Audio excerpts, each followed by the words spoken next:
que é um eclipse, né? Qual que é o significado simbólico de um eclipse e qual a função que eles têm dentro da astrologia. Então, os eclipses, eles acontecem graças a uma sincronicidade entre a órbita da Terra, da Lua e do Sol. A gente sabe, é óbvio, né? Vou voltar aqui um pouquinho. A gente sabe que o Sol é muito, muito maior do que a Lua, porém, o Sol está a uma distância da Terra, que corresponde justamente à diferença de tamanho dele com a Lua aqui no ponto de vista da Terra. Né? Lembrando que a astrologia é uma arte 100% terrestre. Eu até estou brincando agora no Instagram, está rolando uma missão para ir para Marte, e eu já estou brincando, quem é que vai criar a astrologia marciana? Porque a astrologia, ela parte do ponto de vista do observador aqui na Terra. Então, é o céu observável aqui na Terra. E a Terra, esse planeta localizado no que a gente chama de faixa caixinhos dourados, né? Esse é um termo da astronomia, que é essa terceira órbita depois do Sol, sendo a Terra um planeta que vai ter um tamanho proporcional e também um eixo de inclinação, né? A Terra ela não gira assim retinha pelo espaço, ela tem um eixo de inclinação, que é da onde vem as 4 estações, algo que para a astrologia é primordial, e tudo isso, né, a distância entre o Sol, todas essas peculiaridades permitem que haja vida como a gente conhece aqui. Então, quando a gente vai falar de eclipse, a gente está falando da vida na Terra, porque é essa coincidência cósmica, né, que além da inclinação, além da distância do Sol, a gente tem uma Lua. E nós somos o único planeta do nosso tamanhinho, aqui nessa redondeza, que tem uma Lua tão grande, tão bonita. Não sei se vocês já viram a Lua de Marte, depois eu vou botar aqui, adoro mostrar essa imagem do eclipse marciano, porque ele é horrível, ele é feio, né? O eclipse em Marte. A Lua de Marte, coitada, ela parece uma batata, né? Marte não tem água hoje em dia, então ela não harmoniza nada por lá. E, claro, agora a gente vai chegar para terraformar, vai saber o que vai acontecer lá em Marte. Mas tudo isso para dizer que o eclipse é uma coisa que para a gente aqui na Terra é tão comum, né? A gente, desde que nasce, já nasce sabendo que tem eclipse, que às vezes a gente não valoriza. Mas ele tem uma força, uma potência, um significado muito especial. Vou colocar aqui rapidinho para quem está chegando na trilha celeste agora, para quem já está aqui, sempre vale a pena ver de novo. O eclipse solar em Marte, olha aqui, gente, essa é a Lua de Marte, ela parece uma batata. Olha que coisa, né?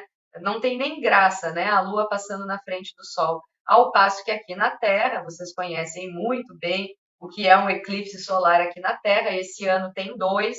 Tem um eclipse total do Sol, que acontece agora, já no mês de abril, logo em seguida do eclipse lunar. E a gente também vai ter um eclipse anular no signo de Libra, que é um dos espetáculos assim mais bonitos que a gente vai ver no céu. Até tem uma foto aqui do eclipse anular de 2023, que o cara conseguiu fotografar o surfista, né, bem na hora do eclipse, o eclipse que passou lá no Nordeste, uma foto muito bonita. Então, os eclipses, gente, eles vão tratar dessa sincronicidade, que é a sincronicidade que permite que haja vida dentro do nosso próprio planeta, com esses 2 luminares que são muito importantes na astrologia, que é o astro-rei Sol, né, que vai estar falando, né, como a gente já falou, o Sol ele é estável, ele não sai do verão direto para o inverno, né, ele sai do verão, tem o outono, a coisa vai começando a esfriar e aí chega o inverno. E depois vem a primavera, e depois vem outro verão, então o Sol ele é estável. Todo dia, né, o Sol sempre se ergue, por mais escura que seja a noite, no outro dia o Sol está ali de volta. Então o Sol é essa força yang, é uma força masculina, ela é constante. Já a Lua é esse satélite natural, essa bênção, essa coincidência cósmica, né, que foi um dia, hoje a gente na astronomia já entende que um dia teve um 5º planeta aqui na redondeza, que colidiu com a Terra no seu processo de formação e assim gerou a nossa Lua. Que como vocês viram, né, pela Lua de Marte, a nossa Lua ela realmente é especial. E ela é responsável por harmonizar as águas do nosso planeta, as águas da onde vem a vida. Né? A Lua, que é esse luminar que em 28 dias dá a volta no zodíaco inteiro. e às vezes desaparece, ela não é muito estável, né? Às vezes ela desaparece na lua nova, a gente não sabe onde ela está, daqui a pouco ela volta fininha, vai crescendo e tem aquele holofote da lua cheia, né? Então os eclipses eles estão associados com essa força do grande pai Sol e da grande mãe Lua. E eles são calculados desde a Babilônia Antiga através do que a gente chama de nodos lunares, né? O eixo nodal, que são esses pontos matemáticos aqui que eu estava mostrando para vocês, que vai representar essa intersecção, né? Essa intersecção cósmica sagrada, essa sincronicidade que existe entre a órbita da Terra com a órbita da Lua e a órbita do Sol. Né? Então, os nodos lunares, eles são pontos matemáticos, são pontos orbitais da Lua. São os pontos onde a Lua cruza a eclíptica da Terra. Né? O nodo norte, o nodo ascendente, é o lugar onde a Lua atravessa o norte da eclíptica, né? Que é a cabeça do dragão, como a gente chama, o nodo norte que parece esse fone da princesa Leia. E o nodo sul, que é o nodo que vai para baixo, é onde cruza a eclíptica ao sul, que é a cauda do dragão. Né? Então, os eclipses eles só podem acontecer perto dos nodos lunares. Inclusive, quem tem lua ou sol perto do nodo no mapa natal nasceu perto de um eclipse, já digo isso para vocês. Isso é uma coisa fundamental na hora da gente fazer uma análise kármica de mapa. Né? Na trilha eu tenho essa análise, para quem quer conhecer mais a parte kármica, tem que passar pelo eixo nodal.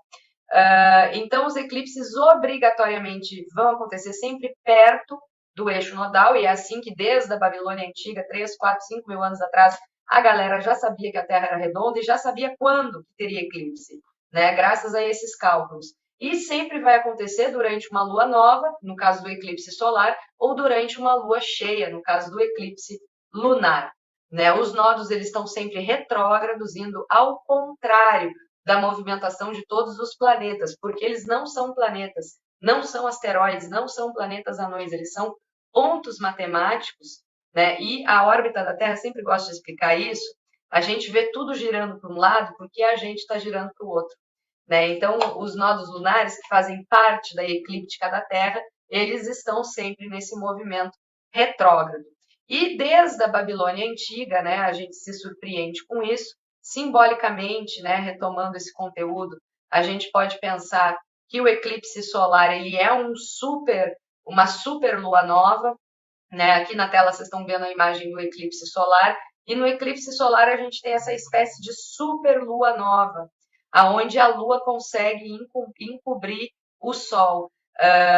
Isso é muito simbólico, é muito significativo, porque o sol representa a razão na astrologia, ao passo que a lua representa a emoção. Então, durante uma lua nova, durante um eclipse solar, que é essa super lua nova, a gente tem esse momento de encontro entre razão e emoção. O Sol ele ocupa 99,86% da massa do nosso sistema solar, então ele realmente é algo majestoso. Mas aqui no nosso planeta, né, a nossa pequena Lua, que é um grande mistério, né, até hoje a gente não sabe direito, mas já tem essa teoria de que um planeta veio aqui e nessa poderosa colisão fecundou o nosso mundo com a vida, né, a possibilidade de vida como a gente conhece. Então, a lua ilumina a noite, a lua rege as marés, e por isso ela é associada com o útero, com o inconsciente e com as emoções.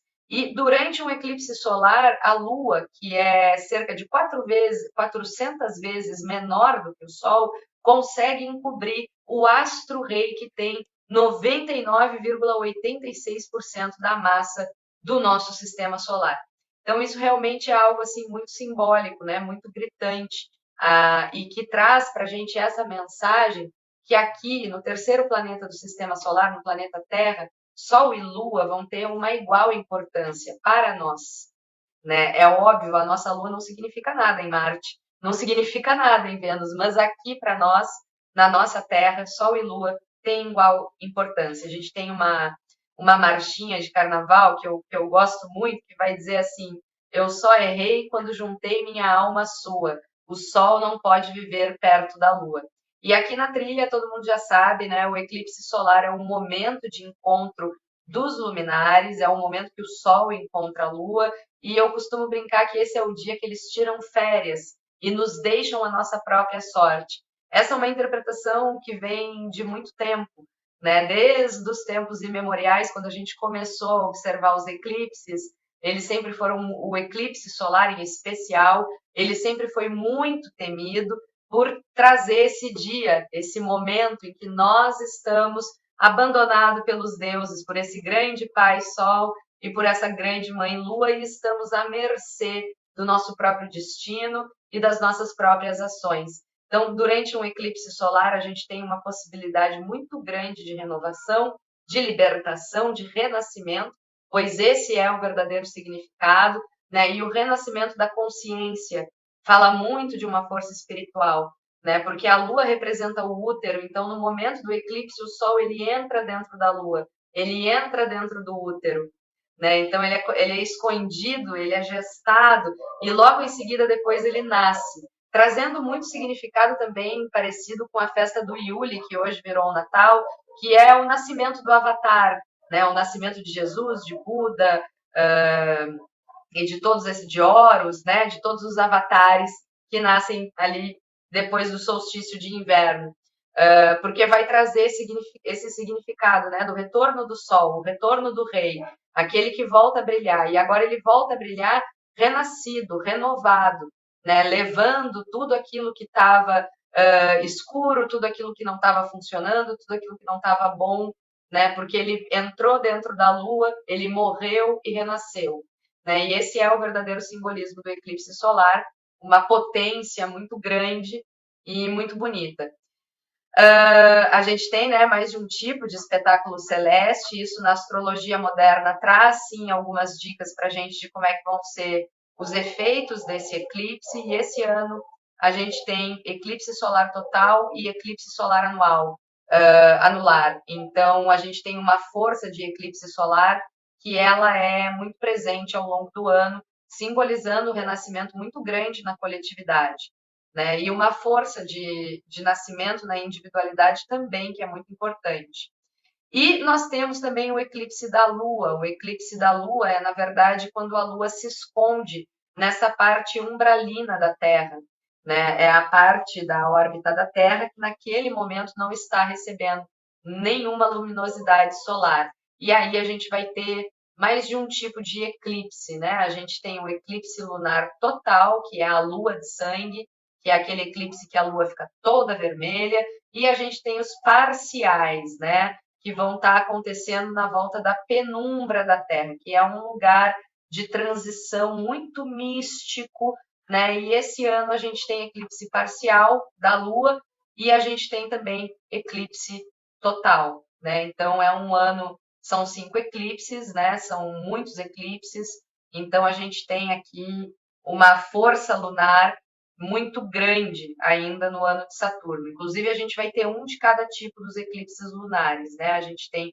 eclipse penumbral, eclipse parcial e o último eclipse, que é o eclipse em Virgem, que acontece lá em 2025, que é o eclipse total da Lua, né? Esse eclipse que vem trazer a finalização do ano de Saturno e que traz para a gente também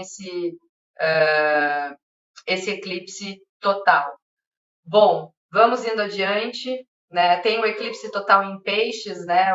O eclipse total em peixes, eu até falei errado, gente. O eclipse em virgem é um eclipse solar.